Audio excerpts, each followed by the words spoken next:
The European training network Diaphora joins 7 research centres in Europe.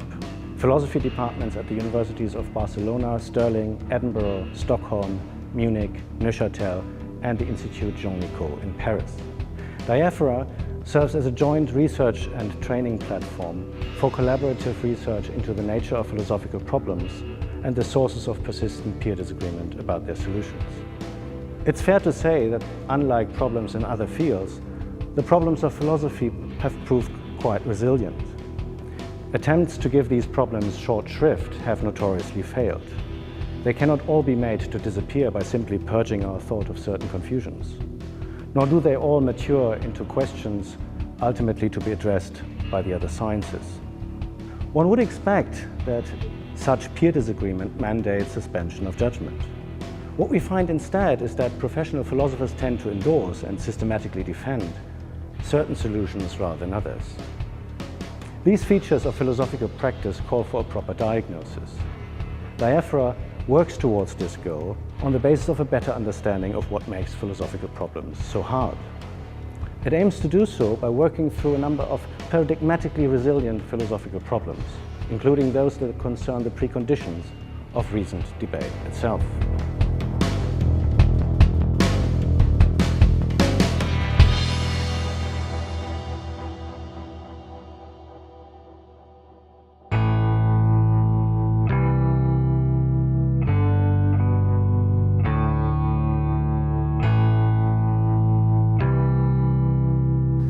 My project is about intuitions.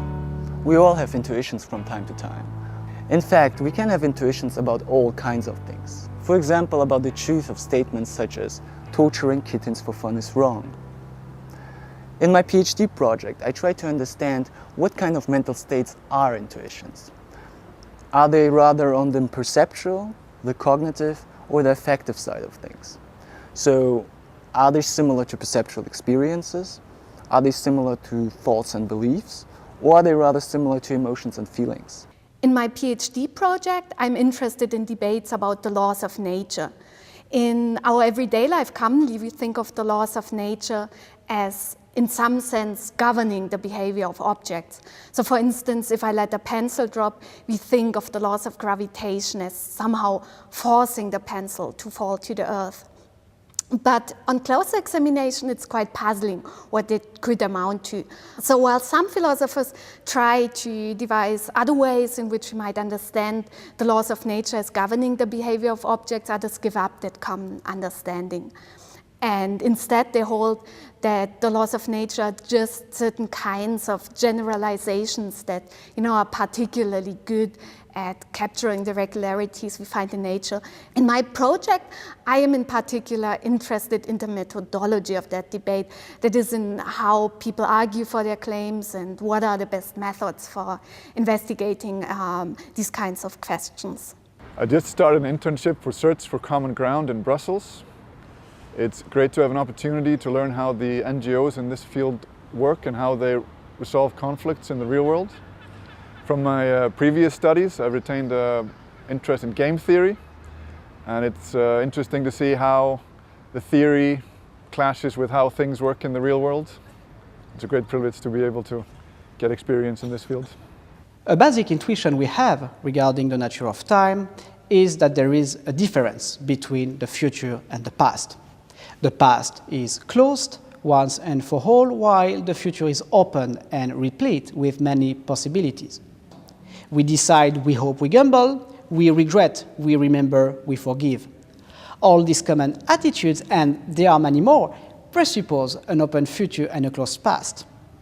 However, a number of arguments, mainly taken from contemporary physics, have been put forward to show that this asymmetry between the future and the past is, in fact, illusory. So, in my 3-year research project, I tried to conceptually improve the way we, as non-physicists, think about the nature of time in order to reconcile our common sense with the most salient scientific theories. My project is about how we get from perception to belief. So how we get from things like smelling, seeing, touching and tasting to having a belief about how things are in the world. And the clue normally is in how what we call the content of the perceptual experience gets to what we call the content of a belief. And content simply means like the information it gives us about the world. How does what our experience tells us become what we believe about how things are? My research project centers around paradoxes of truth. Typically, you would think that a sentence is true if and only if what it says is the case. For example, the sentence "snow is white" is true if and only if snow is white. However, consider a lie sentence, which is a sentence that says about itself that it is not true.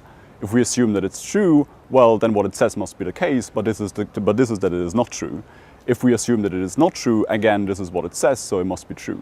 However, these contradictions are unacceptable in our theories of truth because they would allow us to derive any proposition whatsoever, which is completely unacceptable. So my project basically suggests a way out of paradox by keeping the notion of truth on board, however altering the structure underlying reasoning in order to avoid paradox. So for example, in the case of paradoxes, it may no longer be the case that just because you can infer from A to B and from B to C, you can therefore infer from A to C. So my investigation is focused on epistemological issues about concepts. So one question I'm concerned with is what does it take for one to be able to have thoughts involving a certain concept? So it is interesting that people can think and talk about things that they do not fully understand, or even things about which they are grossly mistaken. So for example, everybody thinks and talks about things like megabytes or pixels, or medical conditions like diabetes or arthritis, or even technical things like democracy or parliamentarism, even though almost no one is able to come up with a definition of those things. So it seems that possessing a concept and fully understanding it are really independent things. One of the things I'm trying to do in my research is trying to figure out how those two things interact. These days, logical reasoning is often combined with other mathematical resources, such as game theory, probability theory, graph theory, and all of them are represented in Munich Center for Mathematical Philosophy. This June, I worked as an intern in the Barcelona-based NGO Diaphora. Diaphora is a foundation and consultancy firm that implements various projects on an international level, focusing on the rule of law, gender equality, or prevention of violence. One of the great things working at Diaphora was that right from the beginning, they involved me in one of their long-standing programs aiming at increasing the level of education in schools in the Euro-Mediterranean region. In my research project, I focus on the early modern debate over free will and determinism in 18th century England. The early modern period is one of the richest and most interesting for the problem of free will, since the debate starting then to take shape as we know it nowadays. The question of free will, being an unsolved one, represents an instance of a persistent disagreement, and in line with the objectives of Diaphora, my aim is to investigate the sources of such a disagreement. Another benefit of being a member of European Training Network is being able to spend some time as an intern in a partner organization and gaining some practical work experience. Many people would agree that we ought to believe things based purely on evidence. However, one insight from recent work in epistemology is that in forming the beliefs that we do based on evidence, we're thereby committed to holding certain presuppositions or assumptions about the nature of the external world and our epistemic relationship to it. For example, in forming an ordinary belief based off perception, I'm thereby committed to presupposing that my perceptual faculties are functioning reliably, or that there is an external world to which I have perceptual access. The challenge is to account for how we can be justified in holding these presuppositions in the absence of evidence for them. So some interesting questions that arise in the area of self-knowledge are whether our knowledge about ourselves is importantly different from our knowledge about other people, which psychological processes and mechanisms are involved in the acquisition of self-knowledge, and whether we are immune to error when it comes to forming beliefs about our own mental states.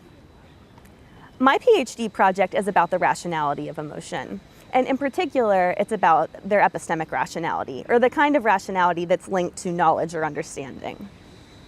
In general, emotions are rational only if they are based in good reasons.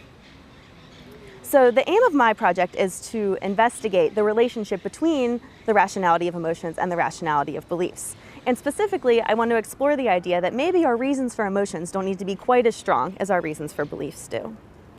Working in this European training network is a unique opportunity for me from different points of view. First, the fact that this network is specifically devoted to studying the topic of disagreement in the public sphere allows me to build bridges between my interests in epistemology and several urgent problems that are affecting our society nowadays. Second, being part of this network also means having lots of opportunities to share thoughts and work with great scholars from all over the world and receive amazing feedback on my project. There are several ways of evaluating our beliefs. For example, we evaluate beliefs for truth, knowledge, reliability, and also justification. The last of these examples, namely justification, differs from the others insofar as one can have justified beliefs, but without them being true or reliable.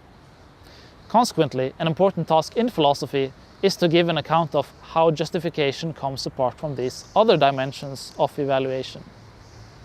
My research project is mainly focused on the nature of justification, and in particular what is known as the internalism and externalism debate.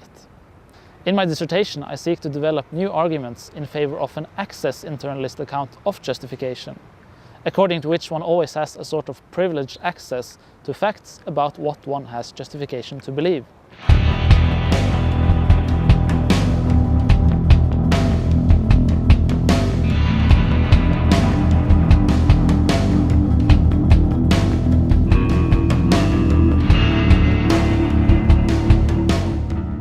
Being a member of the Diaphora project brings many benefits with it. However, most important to me is the fact that it's a project dedicated to the study of philosophical methodology and thus how to solve philosophical problems.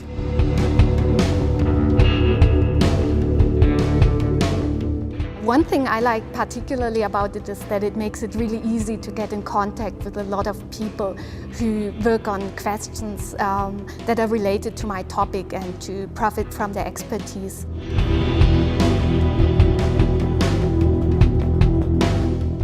We're working with several people at once, not just with one professor in one university, and that really gives you an advantage nowadays in philosophy. You need to be networking, you need to be integrating. It's not something you can just simply do on your own.